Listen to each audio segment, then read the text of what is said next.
বাংলাদেশের সুদিন হারিয়ে গেছে। দেশের ক্রিকেট পার করছে রূপান্তরের কঠিন সময়। শান্ত চেষ্টা করছেন তামিমের মতো করে হাল ধরতে, টি-20টাকে সাকিবের মতো পুরনো শেপে ফিরিয়ে আনার চেষ্টা করছেন লিটন দাস। যে করেই হোক দেশের ক্রিকেটকে পুরনো দিনে ফিরিয়ে আনার আপ্রাণ চেষ্টা করছেন গোটা দল। কিন্তু কোথাও কিছু একটা যেন মিসিং। হতে পারে তা সাকিব তামিমের অনুপস্থিতি, হতে পারে তাদের না থাকা দেশের ক্রিকেটের সবচেয়ে বড় শূন্যতা।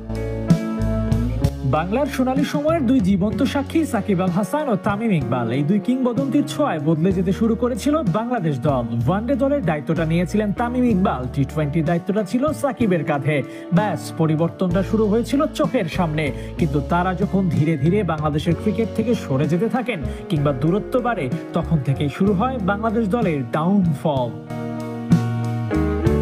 সাউথ আফ্রিকার মাটিতে বাংলাদেশের কখনোই জয় ছিল না। সেখানেই তামিমের নেতৃত্বে বাংলাদেশ সিরিজ জেতে। চারিদিকে তখন তামিমের ক্যাপ্টেন্সির প্রশংসা ভেসে বেড়াচ্ছিল। কিন্তু নেপথ্যে নায়ক ছিলেন আরো একজন, সাকিব আল হাসান। ব্যাট বল দুই সংস্করণেই সেই সিরিজে জমিয়ে পারফর্ম করেছিলেন সাকিব।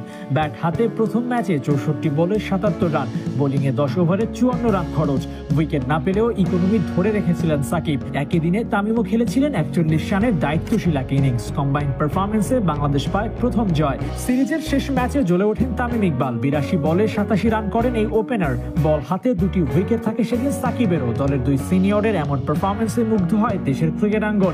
দিন বদলের গান তখন ক্রিকেট পাড়ায়। সাকিব তামিমের হাত ধরে দেশের ক্রিকেট আমূলে বদলে যেতে থাকে। ওয়ানডের পর টি-20তেও সুদিন আসতে শুরু করে। ঘরের মাঠে ইংল্যান্ডকে হোয়াইট ওয়াশ করে টাইগাররা। 3-0-তে সেই সিরিজ জয় বার্তা দেয় দেশের ক্রিকেটে আমূল পরিবর্তন আসছে। একদিক সামলাচ্ছেন তামিম, অন্যদিক সাকিব। সঙ্গ দিচ্ছেন মুশফিক মাহমুদুল্লাহর মতো কিংবদন্তি ব্যাটাররা।